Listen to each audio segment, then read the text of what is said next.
This moment, and I had like tears kind of streaming down my face, but like tears of happiness, kind of like, wow, like it can be nice.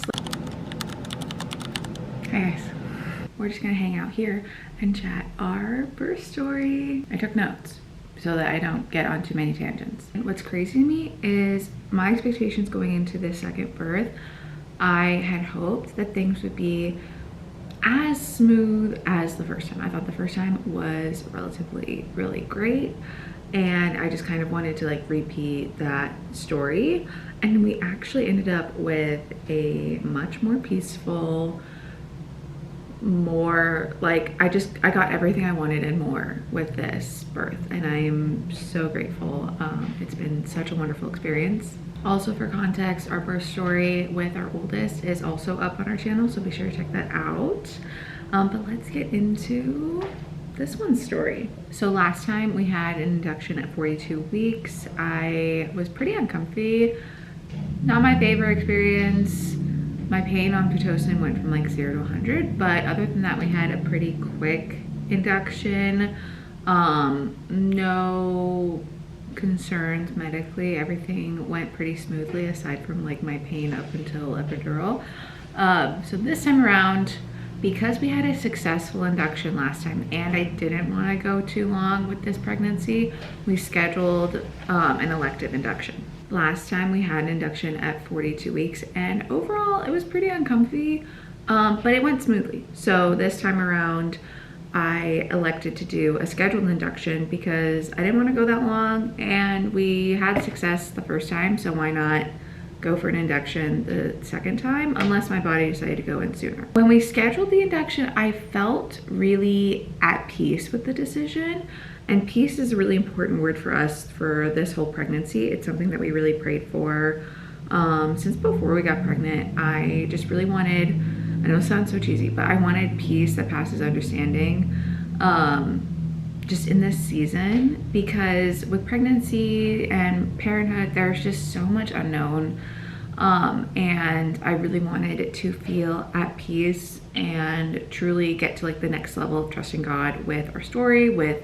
just like all the things. So when we scheduled, I felt a lot of peace about it, because after scheduling, we found out that the OB that would be scheduled with us was actually the same OB that delivered our oldest, and that gave me a lot of assurance that it was the right decision, and I always felt right about it. I remember packing the night before, taking one last shower, and this song popped in my head. It's called New Wine, and this wasn't even on any of my playlists. I hardly ever listened to it. I think I've heard it in church like a few times, but it popped in my head so vividly, and it ended up being like a really important song for us throughout the whole day with labor. But I found it so wild how like that was the song that I clung to in like those moments of preparing and delivering. So we get into the hospital, we set up with the nurses. They put us in room 2 for baby number 2. And then we had 2 IVs and 2 epidurals. We'll get into that.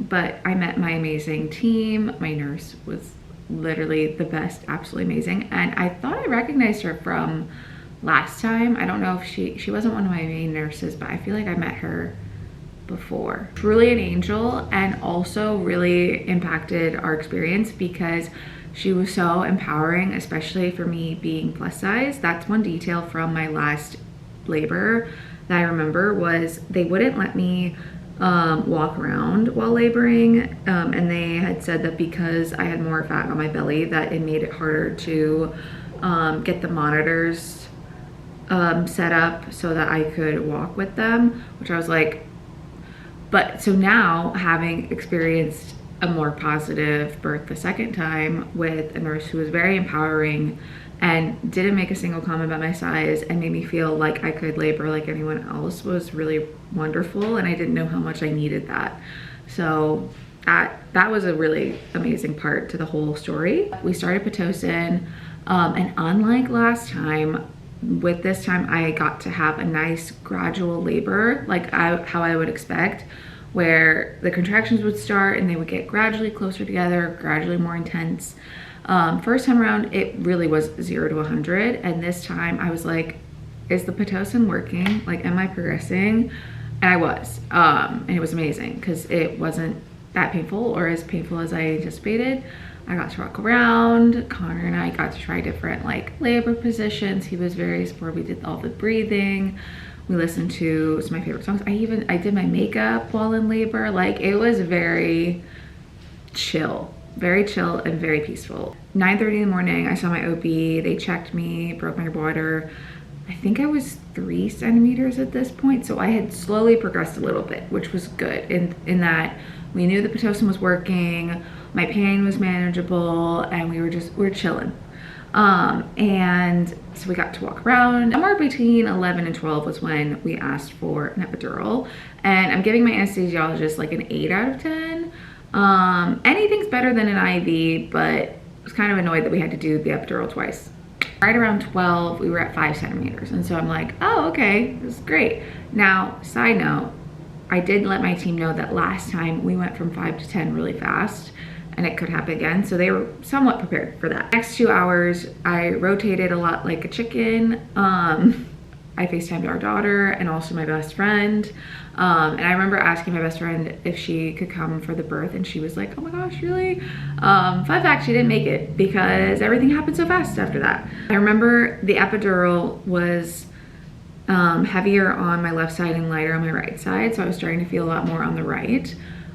I'm also kind of convinced I felt baby engage into my pelvis or something, because that was a very distinct feeling. We're at 2:15 while I was on FaceTime with our daughter and feeling like that crazy pain and being like, uh-oh, and I thought, oh, like the next nurse check is at 2:30. I can wait until then to ask for more epidural or to ask for like something to alleviate this pain. I don't know. And 2 minutes later, I'm like, I feel the urge to push. So then I'm like, all right, we gotta get them in like now. Let's get the nurse. And while we waited, I asked Con to just like read a bunch of Bible verses over me, keep playing that one song that had been in my head since the day before. And I remember he pulled out a bunch of verses on Google while rubbing my back. And this was just such a scene. And some of them were really encouraging and some of them were like, wait, what? But it honestly helped me relax so much in that moment of like, like, why does this hurt? But yeah, and so he prayed over me, which was really sweet. We got the nurse in, did the check, got an extra epidural. And at this point, I am 10 centimeters. They're like, yeah, you're complete. I can see the head, let's go. And I was like, what? I was like, I was right. So we went from like 5 to 10 in an hour and a half. This is the, wow, okay, this is it moment. And Con and I just like look at each other. We started praying together out loud, and we just were praying over our baby and the delivery, our families, and just the energy in the room. It was truly so magical. And after that, there was this moment, and I had like tears kind of streaming down my face, but like tears of happiness, kind of like, wow, like it can be nice, like birth and labor can be like this wonderful spiritual experience that's actually enjoyable. And then also I kind of remember looking around the room and being like, this is what peace feels like. I felt no anxiety, no worries about what we were doing, what's going on, nothing. Like there was no wondering what if this or what if that or what's happening, like nothing. Just everything felt so calm, even though it was like one of the craziest moments of our lives. And it was kind of wild and cool, and that's exactly what we prayed for. So wow, I felt this immense peace, and it was the peace that I had been asking for. It was so cool. We get the room set up to start pushing, and we were just chatting with the OB. I remember asking like, does she have hair? Because our oldest has hair. What if she doesn't have hair? And then the OB's like, oh, she has hair. And I was like, okay, let's push. Like literally that's how this went. 3 pushes later, they're like, stop pushing. And I was like, what is up, like, what's up, why? And then they were like, oh, she's out. And I was like, wow, okay. That was it. It was super easy. Got to hold her immediately. It was at that point that we found out that there was a knot in her cord, which is wild. They showed us, and there was a loose knot in it, and we were just like, wow. Obviously, like, that could be life-threatening, and it wasn't. It was just there. But we had no complications, nothing weird. Everything went so smooth. Baby was healthy, I was healthy. And we had so many sweet moments. Homegirl got to visit the hospital, and when she saw Sis, she said, oh, she's beautiful. I'll always remember. I think we got that on tape. I'll always remember that. I'm also so glad that we had so many sweet moments with our nurses. They were just so kind, and we were so lucky to meet them and know them for the short time that we were there. It was just everything worked out perfectly. It was truly magical. Overall, we're just so blessed with our experience, and now we're resting at home, all 4 of us.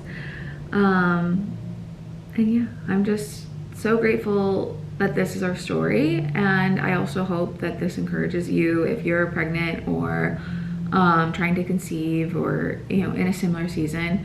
I hope this encourages you to know that you can have a healthy and beautiful induction, or you can have a healthy, beautiful pregnancy even as a plus size person, because that's our story. So yeah, so thanks so much for listening, and have an awesome day. I hope to see you in the next video.